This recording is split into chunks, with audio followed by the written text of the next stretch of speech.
Bienvenue. Notre voyage d'aujourd'hui va nous emmener bien au-delà de ce qu'on connaît, depuis les confins de notre système solaire jusqu'aux mondes les plus fous, les plus extrêmes de l'univers. Alors accrochez-vous, parce que la réalité, elle dépasse très souvent la fiction. Et tout commence juste là, à côté, dans notre propre jardin cosmique, avec une planète qu'on pensait connaître par cœur. Mais comme on va le voir, même nos plus proches voisins peuvent cacher des secrets vraiment profonds et déroutants. Premier arrêt, la 8e et plus lointaine planète du Soleil, Neptune. Une géante de glace qui porte le nom du dieu romain de la mer. Sa surface, d'un bleu profond et tourbillonnant, est bien plus mystérieuse qu'elle n'en a l'air. On pourrait croire qu'après des siècles d'observation, on a fini par percer les secrets de notre propre système. Mais Neptune est là pour nous rappeler que l'exploration, elle ne fait que commencer. Cette planète, c'est une véritable collection d'énigmes. Juste pour qu'on se rende bien compte, si la Terre avait la taille d'une petite pièce de monnaie, Neptune, elle, serait aussi grande qu'une balle de baseball. Elle est 17 fois plus massive et, contrairement à notre monde, elle n'a aucune surface solide où se poser. C'est un monde de gaz qui tourbillonne au-dessus d'un manteau de glace et de liquide. Mais c'est là que ça devient étrange. Sous cette apparence plutôt sereine, Neptune cache des mystères qui déconcertent les scientifiques. Par exemple, pourquoi est-ce qu'elle émet plus de chaleur qu'elle n'en reçoit du Soleil?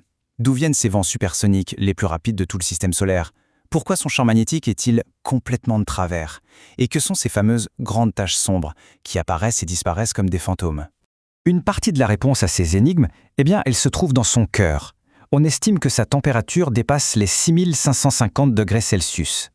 C'est ce moteur interne, ce réacteur surpuissant qui génère bien plus de chaleur que la planète n'en reçoit de notre lointain Soleil. Et cette chaleur interne, elle alimente les vents les plus violents du système solaire. Pour comparer, les vents les plus forts sur Terre atteignent environ 400 km/h.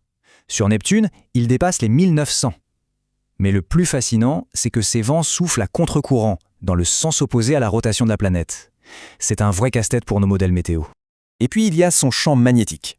Sur Terre, notre champ magnétique est plus ou moins aligné avec notre axe de rotation. Celui de Neptune, lui, est incliné de 47 degrés. C'est comme si le pôle nord magnétique se trouvait à mi-chemin de l'équateur. Les scientifiques pensent que ça vient de courants dans son manteau liquide, plutôt que de son noyau. Mais le phénomène le plus incroyable de Neptune, c'est peut-être celui-ci. Il y pleut des diamants. Oui, des diamants. Au plus profond de l'atmosphère, la pression et la chaleur sont si extrêmes qu'elles brisent les molécules de méthane. Ça libère des atomes de carbone qui se compressent pour former de véritables diamants. Ces diamants tombent ensuite vers le noyau où ils sont vaporisés par la chaleur intense et le cycle recommence. Au final, Neptune nous montre à quel point notre propre voisinage peut être étrange. Et ces mystères, ils nous poussent à regarder plus loin, bien au-delà de notre système, vers des mondes encore plus inconnus. D'ailleurs, les anomalies dans l'orbite des objets au-delà de Neptune suggèrent qu'il pourrait y avoir une planète neuve cachée. Cette chasse à une planète fantôme dans notre propre système, c'est le point de départ parfait pour la recherche de ces milliers de mondes qui orbitent autour d'autres étoiles.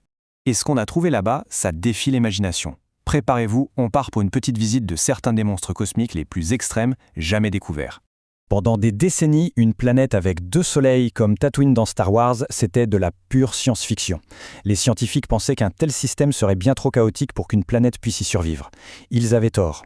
Les astronomes ont découvert une planète géante, près de 6 fois la masse de Jupiter, qui orbite tranquillement autour de 2 étoiles. Et ces 2 étoiles, elles tournent l'une autour de l'autre en seulement 18 jours. En plus, la planète n'a que 13 millions d'années, c'est un bébé cosmique. Personne ne sait comment elle a pu se former ou rester stable dans un tel chaos gravitationnel.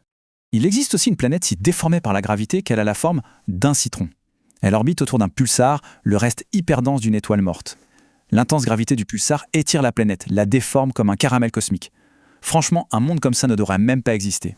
Allez, on passe à un autre niveau d'horreur. Imaginez un monde où il ne pleut pas de l'eau, mais du verre. Et pas vers le bas, non, de côté. Sur la planète HD 189-733b, les vents atteignent 8700 km/h. Son atmosphère est riche en particules de silicates. À des températures de 1300 degrés, ces silicates se transforment en éclats de verre qui sont ensuite projetés à travers la planète par ces vents apocalyptiques. On a également trouvé une planète si sombre qu'elle absorbe plus de 99% de la lumière qu'elle reçoit. Elle est littéralement plus noire que du charbon. La lumière qui la frappe est tout simplement avalée, piégée par des composés inconnus dans son atmosphère. Et la liste des bizarreries est sans fin. Il y a des mondes de magma, entièrement recouverts d'océans de lave en fusion, avec des atmosphères de vapeur de roche. Et il y a les planètes errantes, éjectées de leur système, condamnées à dériver seules dans le froid et l'obscurité absolue de l'espace pour l'éternité. Alors, après ce petit tour des enfers cosmiques, qu'est-ce qu'on peut conclure sur notre propre place dans tout ça? Eh bien, cette exploration nous mène à une conclusion de plus en plus évidente. L'univers ne semble pas vraiment enclin à produire des copies de la Terre. Il favorise plutôt la création de fournaises, de géantes glacées et de monstres cosmiques en tout genre. Cette réalité, on peut la résumer par une conclusion assez frappante. L'univers n'est pas conçu pour la vie. Si elle existe, elle survit malgré lui, et non pas grâce à lui. La conclusion est donc inévitable. La Terre n'est pas la norme. Notre monde calme, stable, accueillant, c'est une exception.